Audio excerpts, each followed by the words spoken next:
নমস্কার। আজকে আমরা আলোচনা করব ভারত সরকারের Indian computer emergency response team Samsung ও আপেল মোবাইলদের অ্যালার্ট করেছেন।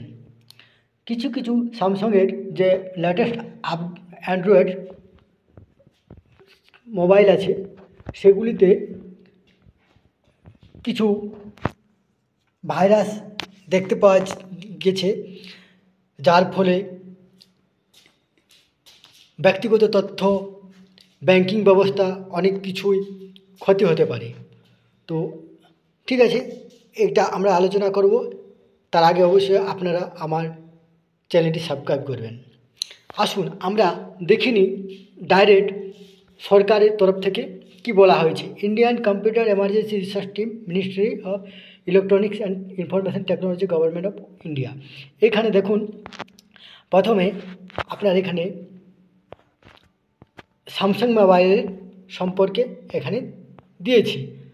এখানে দেখুন, এখানে আপনার যে স্যামসাং মোবাইল অ্যান্ড্রয়েড ভার্সন 11, 12, 13, 14 এই চারটা ভার্সন যেটা আছে সেই ভার্সনের মধ্যে অ্যালার্ট করা হয়েছে যে আপনারা আপনাদের সিকিউরিটি চেক করুন, আপনারা অযথা অ্যাপসগুলো ডিলিট করুন এবং বাকি অ্যাপসগুলো আপডেট করুন। তাহলে এখানে দেখুন সমস্ত কিছু অফিসিয়ালভাবে লেখা আছে। এরপরে আমরা আবার এইভাবে আইফোন আপনার আছে আইপ্যাড আছে। দেখুন বিভিন্ন পত্রিকাতে কী লিখেছে, এখানে লিখেছে আপনিও যদি একজন স্যামসাং ব্যবহারকারী হন তাহলে এই খবরটি আপনার জন্য খুবই গুরুত্বপূর্ণ।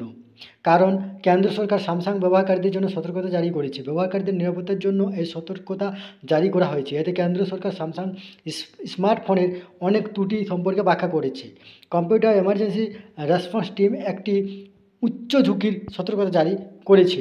কেন্দ্র সরকার সিআরটি ইন এর পক্ষ থেকে একটি সতর্কতা জারি করে বলেছে যে অনেক নিরাপত্তা সমস্যা রয়েছে যা স্যামসাং মোবাইল অ্যান্ড্রয়েড ভার্সন 11, 12, 13 এবং 14কে প্রভাবিত করছে। এর প্রভাবের কথা মাথায় রেখেই এই সতর্কতা জারি করা হয়েছে। সিআরটি ইন গবেষকরা দেখেছেন যে এই স্যামসাং মোবাইল অ্যান্ড্রয়েড ভার্সন 11, 12, 13 এবং 14 দুর্বলতাগুলি হ্যাকারদেরকে নিরাপত্তার লঙ্ঘনের সুযোগ করে দেয়।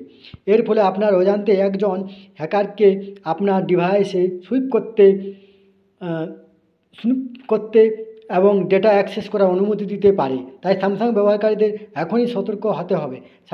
স্যামসাংয়ের ঝুঁকিপূর্ণ ডিভাইসগুলির মধ্যে রয়েছে Galaxy S23 series, Galaxy Z Phillips 5, Galaxy Z fold 5 এবং আরও অনেক কিছু। কীভাবে নিজেদের ডিভাইস রক্ষা করবেন দেখুন। নিরাপত্তা আপডেট, ব্যবহারকারীদের নিরাপত্তা আপডেট প্রয়োগ করা উচিত। স্যামসাং সাম্প্রতিক একটি নিরাপত্তা পরামর্শ জারি করেছে। আপনি সেটিংসে সফটওয়্যার আপডেটে গিয়ে আপডেটগুলি পরীক্ষা করতে পারেন। যদি আপডেটটি আপনার ফোনেও দেখায় তবে আপনি এটি অনুসরণ করতে পারেন। আপনি ক্রমাগত আপডেটের জন্য পরীক্ষা করা উচিত এবং অবিলম্বে আপনার ফোনে ইনস্টল করা উচিত। হ্যাঁ, এখানে সতর্কতা, স্মার্টফোন ব্যবহার করার জন্য আপনার খুব সতর্ক থাকা সবচেয়ে গুরুত্বপূর্ণ। কোনো অজানা অ্যাপ ইনস্টল করার আগে তার সম্পর্কে সম্পূর্ণ তথ্য জেনে নিন। অ্যাপস আপ টু ডেট রাখুন। পুরানো অ্যাপসগুলো বিপজ্জনক প্রমাণ করতে পারে, এটি হ্যাকারদেরকে সুযোগ করে দেয়। এই জন্য আপনার সবসময় অ্যাপস আপ টু ডেট রাখা উচিত।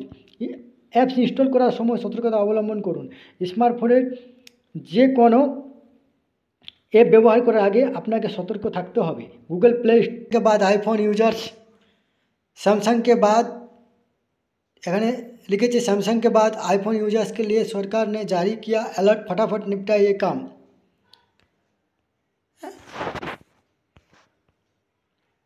Indian computer emergency response team यानी CRT ने आईफोन यूजर्स के लिए एक हाई रिस्क वार्निंग जारी की है। यानी हर हाल में आईफोन यूजर्स को इस वार्निंग पर एक्शन लेना है। হ্যাঁ, এভাবে লেটেস্ট আপডেট করবেন। যদি আপনার সফটওয়্যার আপডেট হয় সঙ্গে সঙ্গে আপডেট করুন, আপনাদের অ্যাপসগুলো আপডেট করুন। তাই আপনারা আপনাদের মোবাইল অ্যান্ড্রয়েড আপডেট করুন, সফটওয়্যার আপডেট করুন, তারপরে অ্যাপসগুলোকে আপডেট করুন। যে অ্যাপসগুলো মনে হবে যে এগুলো কাজের নয় সেগুলোকে ডিলিট করুন। অ্যাপস ডাউনলোড করার আগে দেখবেন সেই অ্যাপসটা তার কতটা অফিসিয়াল গুরুত্বপূর্ণ আছে। ধন্যবাদ।